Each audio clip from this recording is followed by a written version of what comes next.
Rana opamizga ikkinchi bor kelishi, bularning shikoyati uch shoxli nerv nevralgiyasi chap tarafdan. Birinchi bizga may oyida kelgan desa, birinchi bizga murojaat qilgani shu yil may oyida. Qanaqa og'riq bo'lib keluvdingiz? Juda ham kuchli og'riqda kelganman.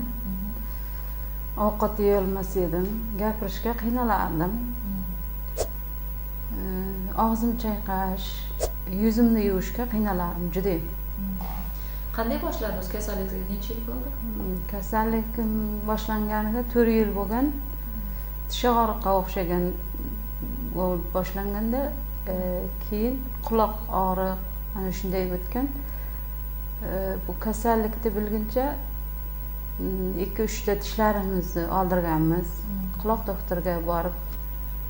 Eng kuchli og'riq paytlaringizni esla olasizmi? Eng kuchli og'riq bo'lgan, 2 marta bo'lgan. Qanaqa bo'lgan? Qayerlarda kelgan? Juda ham kuchli og'riq bo'ladi. Uni ta'riflab berish qiyin. Inson boshidan o'tkazmasa, o narsani ta'riflab berish qiyin. Juda ham og'riq kuchli bo'ladi. U paytda birovga gapira olmaysiz ham, birovga biror narsa deya olmaysiz ham, hech narsaning keragi yo'q. Hech narsa deya olmaysiz. Juda ham kuchli og'riq bo'ladi. Hech narsani o'ylamaysiz. Faqat shu og'riqdan qanday qutulishni o'ylaysiz. O'sha bizga murojaat qilib kelganingiz ham shunaqa og'riqlar bilan kelgansiz. Bir kurs lecheniya olgandan keyin qanchalik o'zgarish bo'ldi? Bir kurs lecheniya olganimda ikkinchi shoxdagi og'riq qo'yib yubordi. Ikkinchi shoxdagi og'riq tilning tagidagi berayotgan og'riq qo'yib yubordi. 5 oyda kelyapsiz. Qayerlarda og'riq bilan keldingiz hozir? Avvalgida qanday og'riqdingiz? Yo'q, avvalgiga nisbatan og'riq pasaygan. Necha prosentga? Xo'sh, 60% ga pasaygan. Chunki deganda 3 shoxli nerv shamollash tashxisi qo'yilganda ikkinchi shox bilan 3-chi shoxda og'riq bor edi menda. Ikkinchi shoxdagi og'riq yo'qolgan, 3-chi shoxning faqatgina mana shu uch qismi qolgan. Pastki qismi qolgan. Hozir shu yerlaringizda. Ana shu yerda og'riq bor hozir. Pриступ yo'q. Avvalgiga nisbatan yaxshiman, juda ham yaxshiman. Dard chekayotgan odam hamma usullarni qo'llab ko'rgisi keladi, to'g'rimi? Juda. Siz mana shu assalometni qayerdan ko'rgansiz? Ijtimoiy tarmoqdan, Telegramdan. Nima sizni undadiki shu yangi metod, ya'ni epiterapiyaga kelishga? Nima sizga turtki bo'ldi? Tabiiy yo'l bilan davolanish. Tabiiyligi uchun. Tabiiyligi uchun. Chunki deganda men bu tashxis qo'yilgandan keyin ham ambulatoriyalarda, boshqa joylarda ko'p davolanganman. Og'riq takrorlanavergani uchun shu Assalomet klinikasini ijtimoiy tarmoqdan ko'rgandan tabiiy yo'l bilan davolanadi degan joylarga juda ham katta e'tibor berib, ana shuni tanlab shu joyga kelgan. Ana o'sha intervyu bergan siz kabi bemorlarning intervyularini ko'rganmisiz? Ko'rganman. Nimani his qilgansiz o'shalarni ko'rib turib? Nimani o'ylagansiz? Bu ijtimoiy tarmoqda ko'rganimdan shu birdaniga shu Assalomet klinikasining o'zining kanali borligini ko'rganmanda, kanalga a'zo bo'lganman.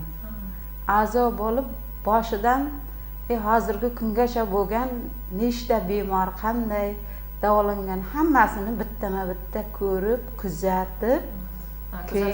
kuzatib turaman.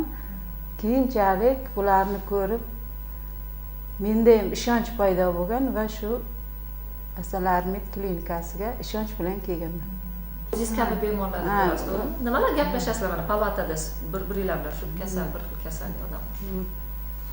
Aytib berasizlar bir-biringlarga? Ha, aytib beramiz. Ular mendan avvalgi marta ham kelgan bo'lsangiz, yana nimaga keldingiz deb so'rashadi. Avvalga nisbatan yaxshi bo'lganim uchun kelganimni aytaman.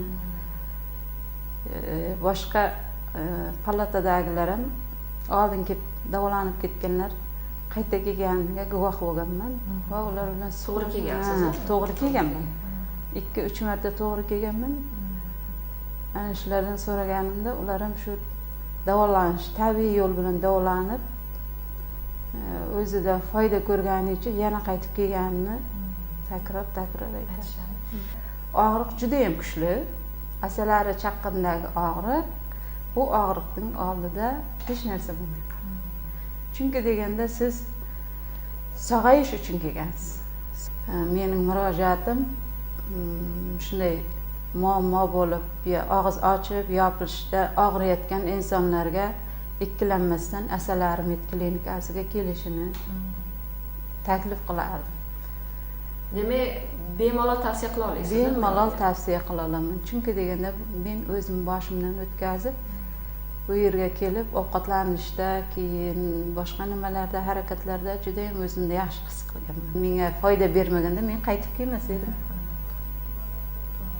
Endi og'riq ko'p bo'lgani uchun mazepinni ko'p ichganman. Shuning evaziga ayol joyda bo'lmaydi, mast odamga o'xshab yurasiz. Mana siz ishlaydigan odamsiz, to'g'rimi? Davlat ishida ishlaysiz. Ishingizga ta'sir qilganmi? Ta'sir qiladi. Karbamazepin juda ham kuchli psixotrop dori, o'zi bilasiz. Hozirchi karbamazepin ichasiz? Hozir karbamazepin ichmayman. Asalari medklinikasiga kelib davolangandan keyin karbamazepin dorisini ichmayman. Endi ochildimi o'sha tumanlaringiz? Ochildi. Karbamazepin dorisini shaqa tashib kelaman deb kelganman. Rahmat Said opa, sizga ham Bahodirjonga ham xursandman. Boshqa tomonga ketib lecheniyalarni olib adashib yurgandan to'g'ri tanlov qilganimga, asalari medklinikasiga kelganim juda ham xursandman. Sizga rahmat Said opa. Inshaalloh yuragingizga Alloh solgan shu nimani, hali kecha ham bir bemorim aytayapti. Hindistongacha borib keldim deyapti, operatsiya qildiramiz. Ular tavsiya qilishmabdi, qo'y qilmagin deyapti. Shunga aytdi, internetga nimagadir dedi, yuragim tortdi dedi. Bilmayman nimaga, o'zi ishonmayman dedi. Hayron bo'ldim, chunki Hindistondagilar ham shu dorini ichib yuraver deyishdi, lekin dedi, nimagadir kelgim keldi dedi. Aytdim, endi Alloh bekorga shuni yuragingizga solmagan, inshaalloh mana ko'rasiz, yaxshi bo'lasiz. Men eshitdim shuni. Lecheniyaga keldim, zalda eshitdim. Eshitib turdim. Shunga aytdim, Alloh bekorga odamning yuragiga hali ixlos solib qo'ymaydi. Shunga o'xshab iloyim, to'g'ri yo'lda bo'laylik hammamiz, Yesus yorug' bo'lsin. Sizlar oldinglarda, Alloh oldida. Rahmat sog' bo'linglar. Yaxshi kunlarda ko'rishaylik, og'rimang. Iloyim, suhbat uchun ham rahmat. Sizga ham rahmat Said opa. Kuzatib turadiganlar bor, o'shalarga. Asalari medklinikasini men a'zo bo'lganimdan har bir kommentariy kommentariyaga har bittasiga yozaman. Har bittasiga.